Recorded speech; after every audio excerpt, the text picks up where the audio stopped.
Good afternoon, and welcome to the seventh installment of SHFM's Conversations That Matter series, presented by SHFM's Diversity, Equity, Inclusion, and Belonging Council. Today, our conversation will focus on seeing the unseen. And my name is Sandy Lim Edwards. I am a member of the SHFM's DEIB Council, and I'm an area manager with ISS Guggenheimer. Thank you so much for joining us today. Before we begin, I do have a few quick reminders that you may have heard during previous SHFM virtual events. First, please do ask your questions throughout the session in the Q&A window in your toolbar. We'll have some time for Q&A at the end of the session. Next, we'd love to know you're here with us, so please drop a friendly hello in the chat. This session is being recorded so it can be played on demand. The recording will be available on SHFM's website and YouTube channel later this week. And lastly, there will be a 60-second evaluation for this session that will appear in your browser when the event ends or you exit the session. Be sure to share your thoughts with us as we continue to plan SHFM events. As a reminder, the opinions expressed by today's experts are not necessarily of those of SHFM's or organizations represented. I also wanted to mention upcoming SHFM events, which are a great opportunity to network with SHFM and industry colleagues. Tonight is actually SHFM's Chicago Local at 24 East Washington at 5 p.m., which I will be attending. Please make sure you make it if you're in the Chicago area. The Florida Local Lunch and Learn will take place on October 17 at Guidewell Innovation Center. And the SHFM Foundation Gala will take place November 13th at Inside Park in New York. And lastly, save the date for the SHFM holiday party in New York City on December 7th. Be sure to check the SHFM website, as I know more announcements will be coming soon. Lastly, I do want to remind everyone about the 2023 SHFM National Conference, September 11th through the 13th at the beautiful JW Marriott Tucson Star Pass Resort and Spa in Arizona, where we will have meaningful conversations, hear new perspectives, and take home tangible ideas for today's business challenges. Be the change. Feed your well-being and imagination at SHFM's National Conference. Be sure to register now. Today's SHFM educational programming was developed by your peers. I want to say a huge thank you to the Diversity, Equity, and Inclusion and Belonging Council for their tremendous work this season. To provide some background on the council, it exists to foster an environment that embraces diversity and inclusion at all levels within the markets we serve. Our goal is to increase the diversity of membership, champion employment opportunities, and highlight and encourage procurement opportunities for minority-owned businesses within the food service industry. We also serve as advocates to bring awareness to diversity issues surrounding the workplace hospitality segment, and our goal is to assist, support, and encourage our members to better understand the importance of diversity and what it means to our organization and our industry as a whole. As an example of the council's work, SHFM members, please check your email this afternoon for the council's mentorship toolkit. This toolkit is intended to be a quick start mentoring toolkit to support the creation and implementation of a mentorship program within your organization or at the individual level. This guide has been developed to serve as a roadmap with details on roles, expectations, and exercises, and best practices that can be customized to foster a successful mentoring program and culture-focused developing future talent. Be sure to plan a few minutes to review this important work of our DEIB Council. It'll be well worth your time. And in the month of August, we celebrate Women's Equality Day. This important day marks the adoption of the 19th Amendment, which prohibits states and the federal government from preventing women from voting. In 1972, President Nixon issued a proclamation for the first official Women's Equality Day.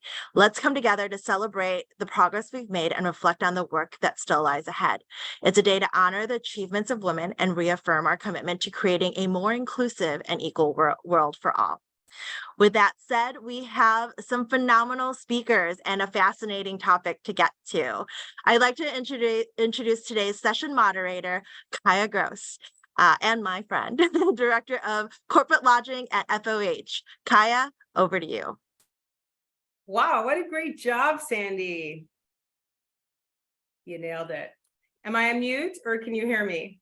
You can hear me. All right. Good afternoon. Thank you, everybody, for joining us today for this fantastic topic of seeing the unseen in the workplace. Our goal today is to hear the stories of sharing or coming out or disclosing or whatever it may be with our phenomenal panelists in unseen challenges in the workplace as they themselves are leaders, innovators, creators, and business owners. And the other takeaway that we want to have is how can our industry peers learn from what these esteemed panelists have implemented in the workplace. So to start that off, I actually went on to the dictionary and I looked for the definition of the word unseen and struggle. Unseen, it's so simple, it's almost scary. Either not seen or noticed, or erase the memory of, or no longer register. Synonyms of unseen are hidden, concealed, obscured, camouflaged, or unrevealed. Do you feel seen when I read these words, right? Struggle. To make strenuous or violent efforts in the face of difficulties or opposition, or to proceed with difficulty or with great effort. None of us like hearing these words. So let's dig in and let's hear from our esteemed panel on how we're going to start making some changes in the workplace for a better tomorrow. So I'm not even going to introduce them. I'm going to go around the table and ask all of you to introduce yourself by telling us something personal and professional about you. Enes. Hi there, thanks for having me. Excited for the conversation today. Something professional and personal. Professionally, in parallel to my career in various industries, I've also been an entrepreneur, and I've launched several products that I've designed and a few businesses as well. Most recently was a snack brand called Likey Rice Crackers, which I had for about 5 years and exited, but is still a product out in market.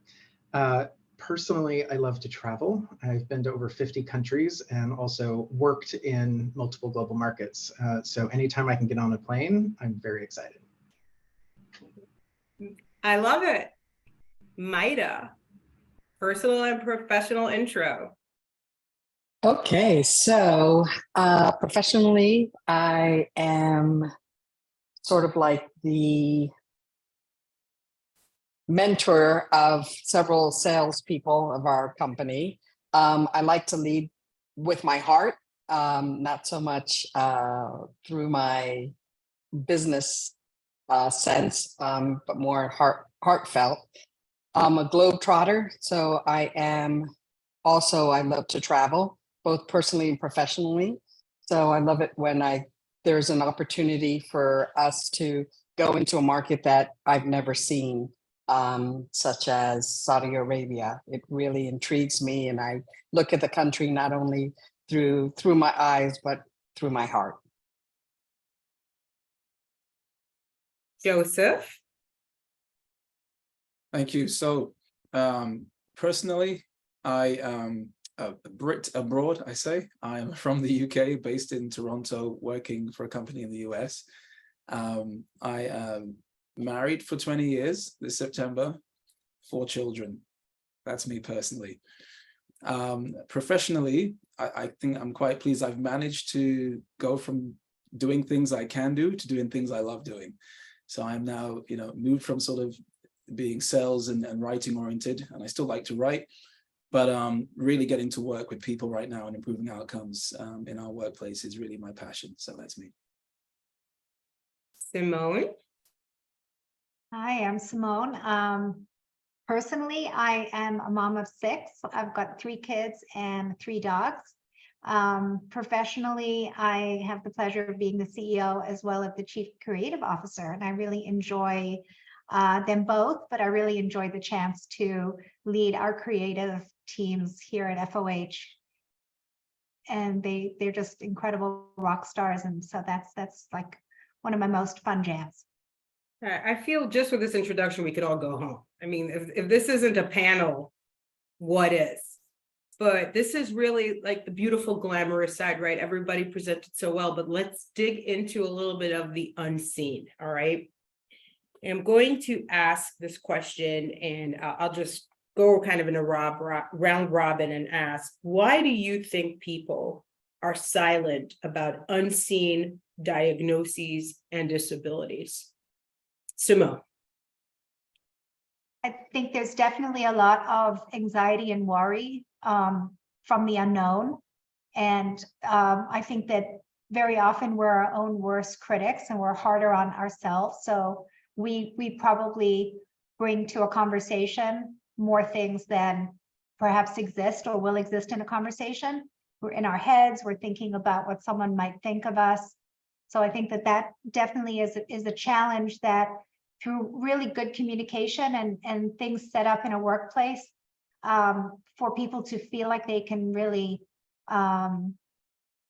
share and really like be authentic about who they are. Those things are set up in the workplace and people really can share. But I think a lot of times we're very much in our heads thinking, well, what are they going to think? Or, you know, I'm not going to say it and, you know, accurately, or I might get too emotional or who knows what, but it's really like, it's stuck there. I think that's the biggest challenge is we know sometimes just through conversation, we're going to feel so much better, but we're preventing ourselves from actually taking the first step. That's great. And as I see you nodding, what about you? Why do you think people are silent about unseen? You know, I think, two things that come to mind. One, some of the things that fall under this category of unseen, if you think of neurodivergence or any other things, mental health, anxiety, we have a hard time talking about them in personal contexts, let alone in professional, where we tend to be more private about the personal. So I think it's really challenging to talk about some of these things in a professional context because we just don't have the structure in place to do this in any part of life. I think the other is that we often frame the unseen from the reference point of disability and make assumptions about what is meant by disability. And I think, especially with research confirming this on a number of different human characteristics, there's a spectrum. So just because someone has a similar unseen diagnosis does not actually mean it plays out the same way for them. And so we have some assumptions about what these things are. Because someone may not fit the stereotype, it's harder for them to even share about their own diagnosis then, because people are like, well, this doesn't match. And so I think that also holds us back. Beautiful. Maida, what about you? What do you think might be a reason why people are silent? I think a lot has to do with the atmosphere they're surrounded by, right? If they're not in an environment that's open and honest and they have no trust with either the people they work with or where they're working, you know, whether it's unseen or seen, no one wants to bring that out, in their workplace or professionally. Now I have to go to Joseph because you ended on that note about the workplace, and Joseph, this is kind of your specialty, right?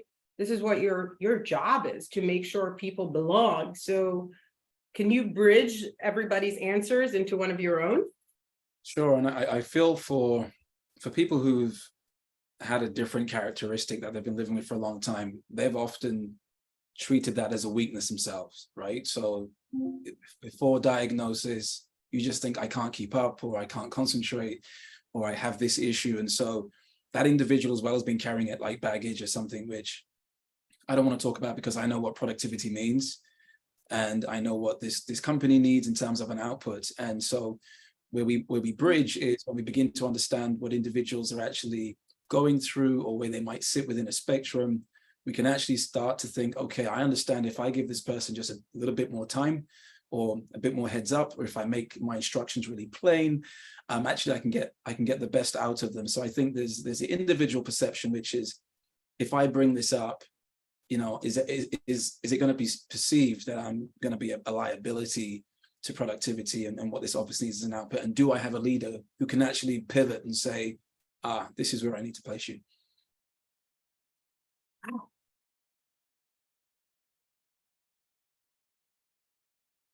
I want to come back to something Ennis had brought up in answer to the first one. And I want to just bring up my question is going to be, what are some of these unseens that everybody here has touched, and all of you have had just completely different answers. The question is, what are some unseens that are unspoken of that we may not be aware of?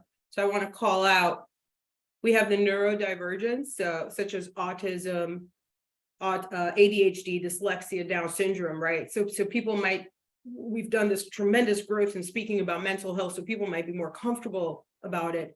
But then you've got anxiety, postpartum. People struggle through menstrual cramps, hearing and visual impairments, addiction, grief, loss. What are some of these that you may have experienced recently within yourself or somebody of your team that has opened your eyes? And I'm going to go with Maida first on this one. Talk about the unseen in a professional capacity. Well, let me take the grief, for instance. And that's a real tough one because professionally, in the workplace, you want to seem strong, and you want to seem strong to your peers, and you want to seem strong to whoever you interact with. And grief is certainly a characteristic that is unseen, and you don't know what that person is going through unless they tell you. And again, I go back to, you have to have that atmosphere where that person can trust you and where they're working and say, hey, listen, I just had this loss, whether it's their dog or their family member, somebody close to them, even just, in the TV, a loss of look what's happening in Maui. I mean, that is just horrific. And it affects people, even if it's, thousands of miles away, they have no, ken there. But that grief, that loss really brings people down.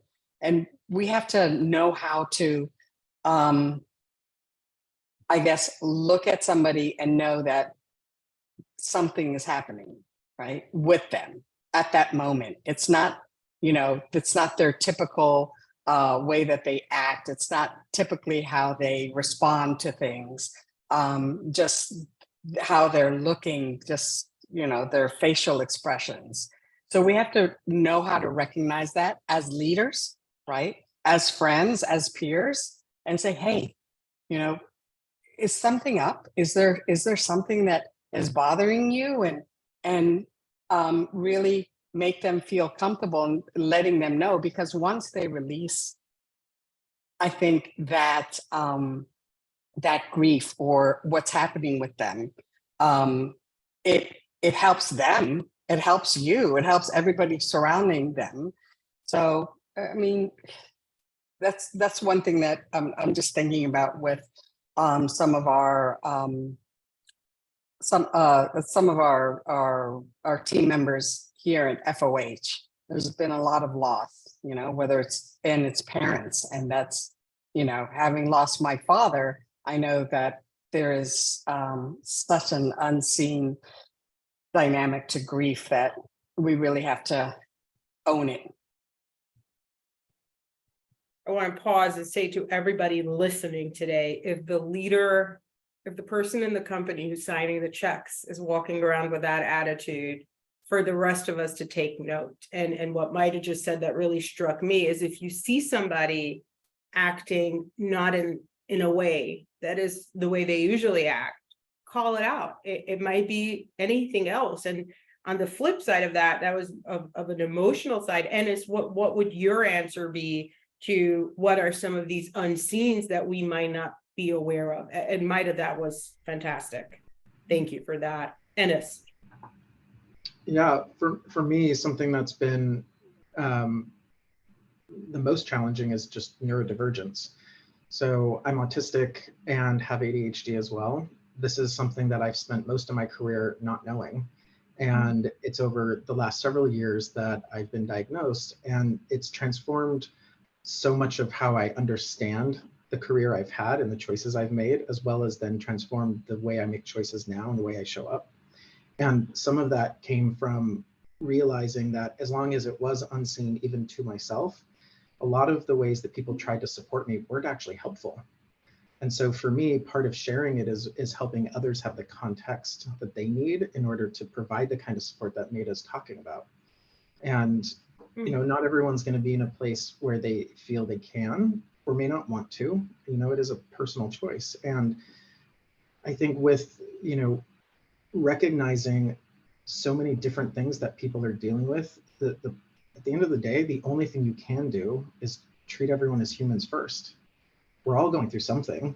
So if we just start from that premise of the humanity, it becomes easier to start thinking about how you show up and support someone regardless of what they share or don't share in what they need. I want to just comment to both Enna's and Maida's experience, which thank you for so graciously sharing, both of you. It's so brave because you don't know what somebody's going to give you on the other side of it, right? So you show up to work with maybe a fresh diagnosis and some clarity, and you share it. And now the person on the other side of you, you don't know how they're going to come back at you, right? You don't know if you say, today I'm hurting. Today my anxiety is on a 10. Today I am feeling off and I can't get myself stabilized. And I know the quick solution is what Maida keeps saying, is that trusting environment, but I want to just ask if anybody here, and come off mute on your own, is there a tip you would say, whether it's from your own experience or another, the day you want to share with somebody on your team, whether it's your diagnosis or if it's not even a spelled out diagnosis, is there a tip on how to find that brave courage inside to share, disclose what it is you're going through? Because even as Maida said, you want to show up strong to work. So anybody want to give me something for that one? Joseph. I was afraid you'd ask me that one. Because I'm now made to reflect personally on what I've done in those situations. And I'm afraid I have been a coward in some situations to speak up on how I was feeling, but always had colleagues, always had someone I could call and say, hey, this is what I'm thinking. Are you feeling the same way? Simple example would be in the wake of George Floyd, and going into a meeting whereby safety was sort of the number one priority, make sure everybody's safe. And then it went straight to, so what's everybody doing this summer? Yeah. And I was just like, I felt after that call, I wish I'd have put my hand up and said, hello. There's a lot going on. They're protesting in Germany, for goodness sake. I am feeling something. So to Maida's point about things happening elsewhere affecting you, I think when I reflect on that, it was a genuine first time for a lot of us. We did not know necessarily what to look for. We didn't know necessarily how it was impacting other people. And I was taught a lesson when I called up my D&I director on another day, not far from that occasion, and he was looking physically distressed. And I'm like, hey, is everything okay? And he's like, did you not see the news about the Asian hate? And I was like, no. And all of a sudden I realized my algorithms hadn't brought me that information. And somewhere else in the world today, someone's having a stinker because it's affecting them. And so I think it's just having this awareness. I think we grow through situations like that, and we all have to search ourselves in our organizations and say, okay, maybe we didn't get it right first time, but what did we learn about being intuitive, about our people, about how they're showing up, about what's even in the news? Can we kick off a day by just saying, hey, we have something we've just introduced, which is on a scale of 1 to 10, how's everyone doing today? And you don't have to give me the information, but I can maybe gauge where you might be, and that might prompt a follow-up conversation. Before I go to the next question, I just have to ask Simone to top off this little wraparound of coming out, so to speak. I know it's sometimes a harsh word, coming out, but or sharing or coming out, and how your input on that. Just really loving everything that you're all saying, and it's inspirational for me too, as a leader. And we all think that we're all doing such great work in creating safe spaces where people can share. So it is really inspirational to hear from you all. I think creating the space is fundamental, but keeping it fresh so that people can really feel confident that in the beginning of meetings, there's space to share. There's, you could be perfectly fine when you go to lunch and get a phone call, and go into a meeting after lunch and your whole day could change. So the understanding of how someone's coming to work, keep it fresh. I think that starting meetings and having a moment where people can just connect is really important. And whether that's a one-on-one or something that is a larger format, but we do that a lot. And in the beginning, many of our leaders were like, "Oh my God, we're gonna share for 3 hours? Like, what are you talking about?"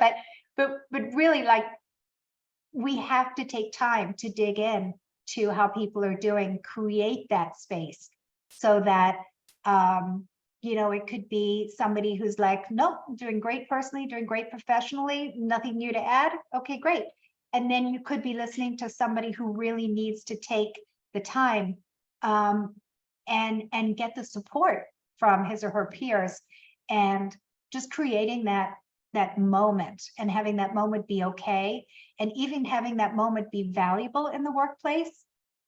Right. I think like that really is like a shift that our team has gone through in the last year, where they saw the value in understanding what someone else was going through personally or professionally that was shared with them, because you get so much insight into how people are, their productivity, their connectivity in the workplace when you understand, really what's going on in their minds and in their hearts. So that's been a really fundamental shift for us, is, creating that space for people to have the freedom, the opportunity to share about themselves. And if people are like awkward about it, it's not like anyone's pushed to do it. And like I said, you got nothing to say. No one's asking you to come up with something so that you're sharing in the woo-woo. It's not about that. It's about authenticity and creating the environment where people can really be authentic. You got nothing, don't share it. You have something, we're there to give you the space to be yourself. It's gorgeous. And it's real. Janine, great. I love, put your questions in the box, because we're going to come back to that. We might cover some of your questions, but you guys are getting a ton of fan mail in the box. I want you to know that. You're all famous right now. You're very, very loved, but we're going to put some questions in there too. All right. So I'm going to bring it back a little bit. And I just also want to say to everybody who might be listening on this call, it's okay. And Ennis really inspires. Sometimes you question yourself, why do I keep getting this or that? I can't focus. Go talk to a professional and see what's going on with yourself. We can't just keep giving and giving, but we need to learn about ourselves. And you'd be surprised at how much support and love there is, and how much acceptance there is. It's a different world. It's a different today. And in order to love yourself, we got to figure out how we operate as human beings. And whether it's finding the right mental health counselor or therapist, or talking to the right people, you will be loved no matter what. And if they don't love you, come hang out with us. We will love you. So let's come back to it. I want to speak about the word unseen, right? So when Sandy, myself, and the rest of the DEIB Council started talking, we started with the word disability. Disability is not a thing. It's not a disability. So other words would come popping out, and it was unseen, a challenge, difference, enhancement. So we're just going to go a little bit quicker on this one. Simone, tell us how you feel about these words, the word disability, the word challenge. You had a really good one in our little warm up. Let's dig into that a tiny bit. Yeah, well, of our 3 kids, one of our kids has a lot of anxiety. One of our kids is ADHD. One of our kids is dyslexic. So we grew up, not really talking about any of that sort of in our generation. And so the kids are like all in their sort of early 20s, late teens. And it's so interesting because language has changed so much. And so what was a disability, like literally defined as a disability and categorized under ADA, has now become a difference, right? So ADHD and dyslexia are differences. There are many other differences, but they're actually not differences. And so I like was always pushing the school to have accurate terminology. I think that it's really important for kids to see that they're not necessarily different. And even like neurodivergent, it's not divergent. Who's to say that non-dyslexic people and non-ADHD people and non-autistic people are the right type of whatever? So I think I'm searching, just like everybody else, really for like the right terminology, because that really, really matters. But I really like characteristic. I think that like sort of like says it all. That's just like a part of you, and that's one of the things that makes you who you are. So I have this characteristic, you have that characteristic. It seems more neutral and makes people feel less other. I like it. Well, Joseph, coming from a business space where you come from a way more, can we agree, more corporate role of where you sit, what do you think about Simone's reply and the way I opened the question? Like, first of all, just so you know, Simone, we've been calling it unseen characteristics. We just love that. But we don't want I love it. We need to know, and I'm coming to kind of the master, that this is his job. What's right, what's wrong? And then we'll get to the emotional side in a minute and the opinions. But Joseph, this is literally your job. Yeah, I wouldn't say I was the master, but I think that the fact is that language evolves in this space, and it's, you know, we've come from a point of, okay, what's that? This is not perhaps in the majority experience, and so let's call it this. And so we come up with terms like divergent, because we kind of use, I guess, a percentage to say, you know, 8 out of 10 people do not have this characteristic, right? But I am much more, I'm relaxed in the space, because what I find is, as you speak to people from different generations, like, you know, a more senior person in the workplace will be just really chilled with the fact that he's handicapped. It's like, no, I've always been handicapped. And it's like, you know, and you want to tell this guy you can't say that. So it's like, it becomes a bit of like the PC police. And I'm just way more chilled about how do people like to be described. But I think there's something in what Simone is saying, which is, I think it's actually an interesting way to guide how we evolve, which is to actually look at these as characteristics. Because even if I accept a term, I'm potentially have accepted all my life being othered in a way that I didn't need to be. And so when you keep repeating something, and it could be for any dimension, you know, the process of othering is not good for the psychology of the individual who's being othered. And, you know, and so their freedom, their way of thinking, their way of life is being impinged upon, even sometimes in a way that they don't fully realize. So education is needed, because at some point someone needs to be told, you really shouldn't accept that label. And here's the way in which you could function. And so from a corporate perspective, and maybe we'll come to it a bit later on, there's something that I feel we maybe need to be a bit bold about in terms of our understanding of these different characteristics, and say, actually, that's a great fit for this role. But my mentors in the space are saying, do not be too specific. You know, you cannot pigeonhole at all. And I get why they're saying that, but I also think we miss an opportunity to allow people to feel invited into spaces that they would flourish in if we just said, actually, based on what we know about where you sit in the spectrum, you'd be amazing here for us. And that's where I want to get to. I got to dig in with you a tiny bit more on this, and I'm just going to give you 30 seconds on it. But tell us, in your dream world, how would you put those jobs out there, and what would you say to maybe not somebody in such a corporate role? How should they go about? I know I'm jumping, but you know what? You're right. I am jumping. I'm jumping. Ennis or Maida, do you still want to come back on the right words? Does anyone have something to add on the correct terminology or the better terminology on that question? You know, I'll just underscore what was already shared just to really highlight it. Ask somebody how they want to be referred to, what it is that they use as their own way of identification. You know, there are people on spectrum who prefer to say they have autism. There are others who prefer to say they're autistic. That's my preference. That doesn't work for everybody. And so rather than assume, even when I meet someone else on the spectrum who's shared they're on the spectrum, I often ask them how they feel, or how they identify, just so that I'm using a term that makes sense for them, even though we're both on the spectrum. I feel it would almost be to the point where we've gotten to ask, what are your pronouns? Mhm, mhm. I was just gonna liken it to that, yeah. Mhm. And the more we normalize the conversations, it's just normalizing it. Oh, that's me. I'm sorry. I'm getting so wrapped up. I'm always ahead of this dang thing. I apologize to everybody, because otherwise you'll all be here till like next Wednesday. So this goes out to everybody, and then we'll start picking on some of you. So once we're aware of somebody in the workplace's unseen characteristic or difference, what is the right way to respond or be proactive to this characteristic? Let's use autistic, dyslexic, ADHD in the workplace. MIDA. So if we're aware of somebody having a difference, how do we proactively encourage and love and nurture in the workplace? Well,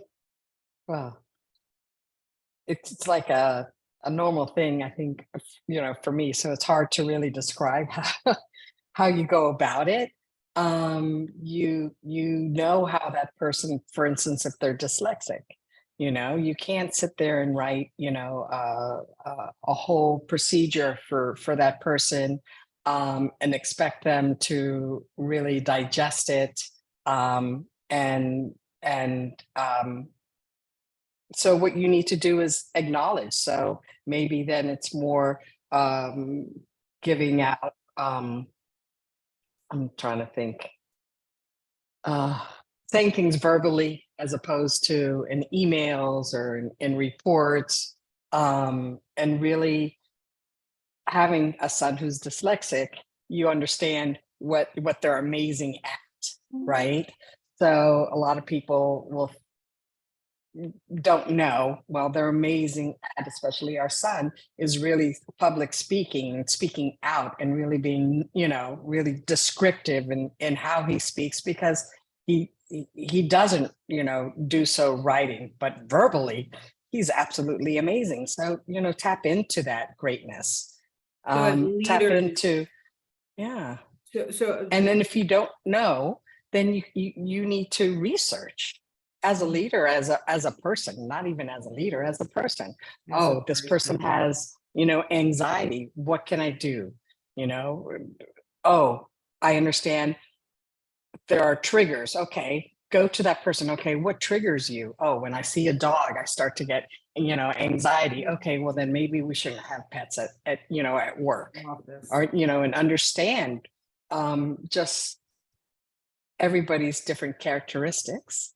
I love that. I never thought of that, hey, if, and it's simple. If I'm weaker on my right arm, I'm going to lean on my left arm, right? And it's Exactly. What do you say on that one?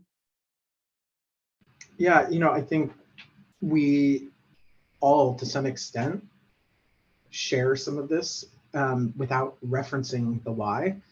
I'll give you a concrete example.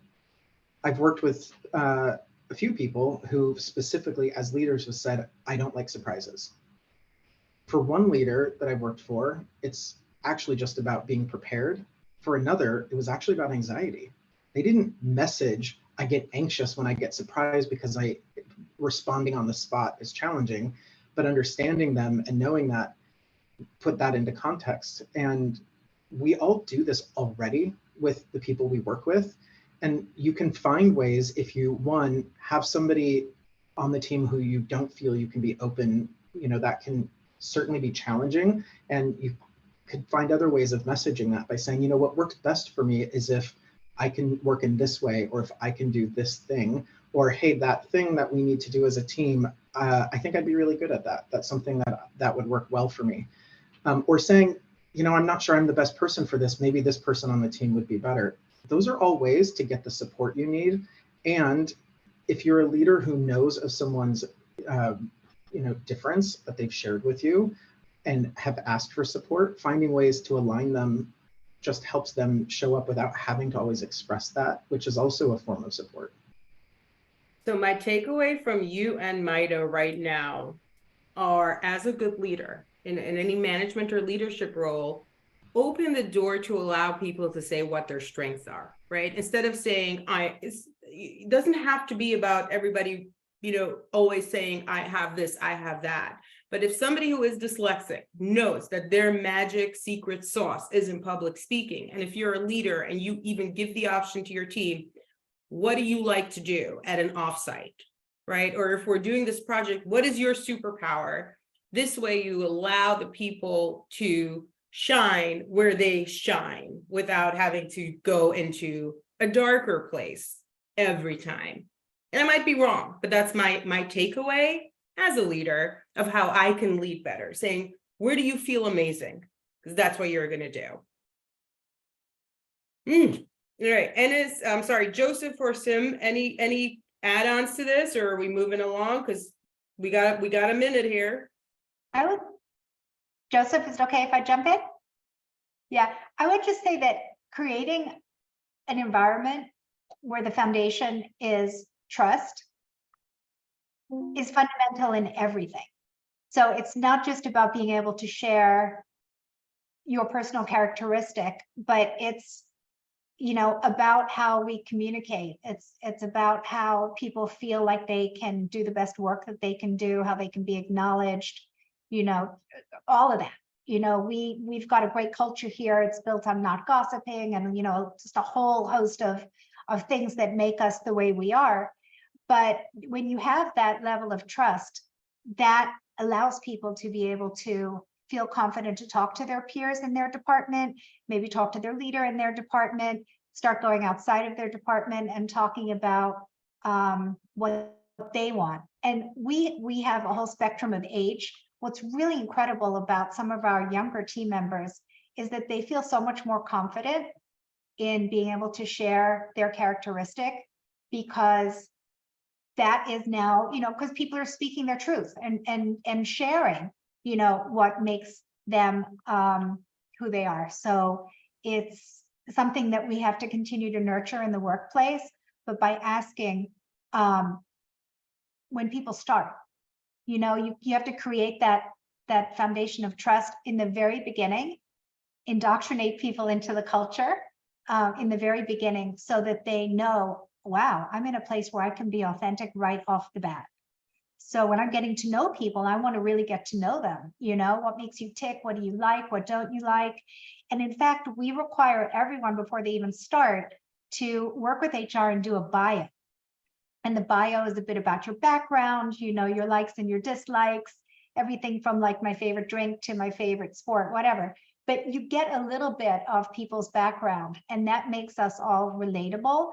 And then we can start having conversations with people from the very, very beginning. So you have to keep working at those different levels of trust so that people can feel confident sharing with people maybe that they don't even know, across departments, or we have some remote team members, we've got HQ team members, we've got distribution center team members, people on the other side of the world.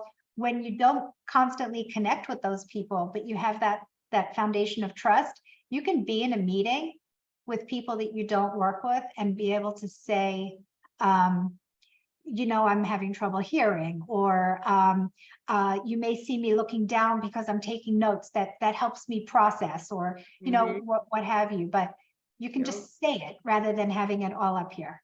Yeah, and that's really true, because in this world of remote, we don't know if somebody has a visual or audio impairment.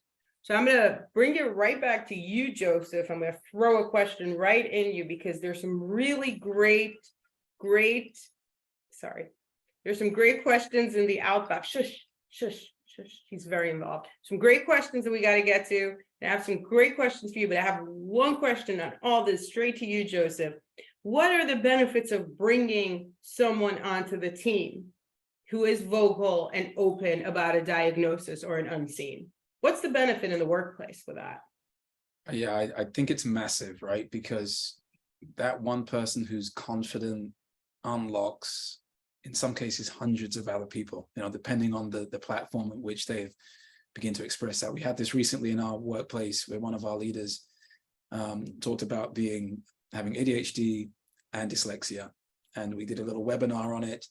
And she was a little bit overwhelmed by the response to her inbox after that call, because it really helped so many people to just hear about it, right? And I think it's so important that we think about how we tool leaders, right? So in terms of what's a right response, just speaking to this colleague of mine and understanding about how she operates, how she's made it this far, because up until this point, for so many, it's a survival story. It's how you've managed to cope. It's how you've built all these different mechanisms. And occasionally, you might eventually land on a leader that you can actually talk to about it. And then the leader can start to learn. So I'm much more forensic. I think we need to gather the learning. What are we learning from individuals? And then how can we tool leaders to help create a workspace where people volunteer that information? Because the person with the different characteristic might not be an expert in their characteristic. So they actually might not be fully aware of the situations in which they thrive best. And actually a leader with experience who's gathering data, gathering information, can actually create scenarios for them to win. And so I think that, my job I see quite crucial as collecting as many of these instances without generalizing, obviously, but actually building that case material to say we might have a better reflex, in the next time we see a different characteristic. I'm still going to call you a master, Joseph. That was brilliantly answered. And I am so glad that organizations have put your role into place. And I'm so glad we all get to hear about that. I'm going off script because we have some really great questions in the box, okay? So we didn't rehearse any of these. So an anonymous attendee asks, how would the panel suggest creating that culture of sensitivity and being intuitive? So since Maida and Simone are co-owners and founders of a company, I'm just going to lob this to you guys. And we have some more questions. And we have 11 minutes. So one of you, here it is again. Oh, it's gone already. You all remembered it, right? Go ahead, Maida. You're nodding. Do you want to take it? Me? So how do you create that? Was that the question? How would the panel suggest creating that culture of sensitivity and being intuitive? So, we were 3 people 21 years ago, and and everybody we brought on to the point now that we're like close to 200. It's been because they're nice people, they're interesting people, they have the right attitude. We put people in positions that didn't have any experience in that particular role, but they had the right perspective, the right attitude, right? They were interested, they were honest, they were vulnerable in their interview. We saw something in them that we knew we could work with. And I think that has created this incredibly diverse team member community that we have, and a family that it just doesn't occur to us that in most workplaces, right, where it seems like the grass is greener, we know that it's not from our perspective, because what we have is this diverse workplace where people's diversity of all different ways and all different characteristics is valued is so like a soft word. It's not even appreciated. It's required. It's required, embraced.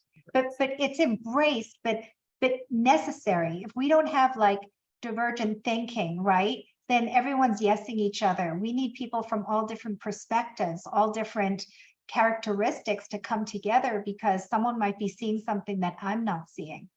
And then having people have the comfort level that no matter who they're speaking to, we want to hear their voice. We want to hear their idea. They can be new. And we're saying, I'm telling you, it's the truth here. Like, you're new, but we want to hear your idea. Don't feel like you have to be here for 2 months. Like, no, that's tell Simone, tell Maida, if you, right? There she is, her hands up, Maida. Yeah. What do you want to say to that? Yeah, I think, it's training, right? Because we have to have constant training. We have to have constant meetings, kind of bringing forth this Reminding. idea of open and reminding everybody open and honest communication. You know, how do we deal with conflict through this open and honest communication? It's very it was very different, you know, because a lot of people, especially in the corporate world, you know, say, I'm a leader. That person can't talk to me that way. You know, you need to shut them down right now. Well, no, you need to sit and have a conversation with that person, an open and honest conversation, and resolve the conflict. It doesn't get just resolved just because, you know, HR gets involved and I don't want to deal with that person. No, you need to sit in front of that person and let's have a dialogue. So we have a lot of create the support for those. but yeah, we have a corporate coach, which Mhm. helps. You know, that is there for our team members. And I don't know if anybody on this listening has noticed, we don't call them our employees, they're our team members, or we're a team. It's, you know, no one is more important than the other person or that leader. We're Mhm. all a team here, and we all need to row in the same direction in order to move forward and in order to be successful. That's beautiful. Not only, you know, within the company, but also in our personal lives. And we found that through this training and this just this sharing, as part of the training, you're sharing professionally, personally, things that that are happening in your life. And it's just amazing how all of a sudden you learn, you know, oh my God, now I realize why that person has been distant. You know, I didn't know they were going through this, you know, but, you know, their wife was diagnosed with cancer. Who knew? Nobody knew, because that team member just was not sharing. You know, I guess the unseen, right? There you go. No, That grief, that's- that unseen, that sadness. So so we work hard, right? Like There in a you marriage, go. it works hard. It's about communication. I That's hope key. the Communication anonymous is key. communication is key to the anonymous question person. I hope that was a great answer. And there's another one in the Q&A box. So I'm going to bring this to you, Ennis. This is from Erin Kate, a wonderful person who's part of our committee, who says, being in spaces where there is even one person who is not trustworthy can totally wipe out all the other trust garnered by the other amazing people. What can leaders do to ensure psychological safety to share vulnerably? Ennis, you want to take that one?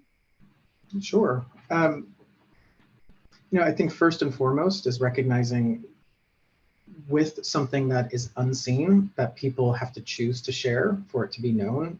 Starting one-on-one in conversations is enough. It's I think challenging and at times daunting as leaders to think, how am I going to make sure all 21 people on this team feel included? Start by having 21 conversations in your one-on-ones and those relating to people and letting them create that space. And in part, that's because you don't know how everyone is going to respond or react. And just because you have a policy doesn't mean it's going to play out the way you want. I think that that's the part that gets missed in large companies, especially. You can have a policy of inclusion, but the inclusion happens at the interpersonal level, one-on-one, in conversations, in team meetings. And so, yes, it can be very challenging if you have someone on the team, even just one, who you don't feel psychologically safe sharing something with.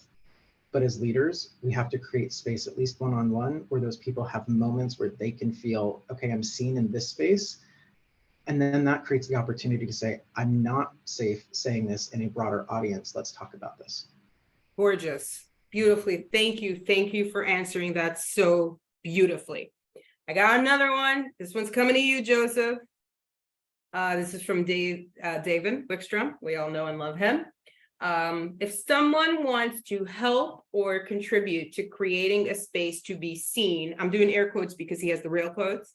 If someone wants to help or contribute to creating a space to be seen, but may not have the tools right now to create that space, how do you coach, lead, direct that person?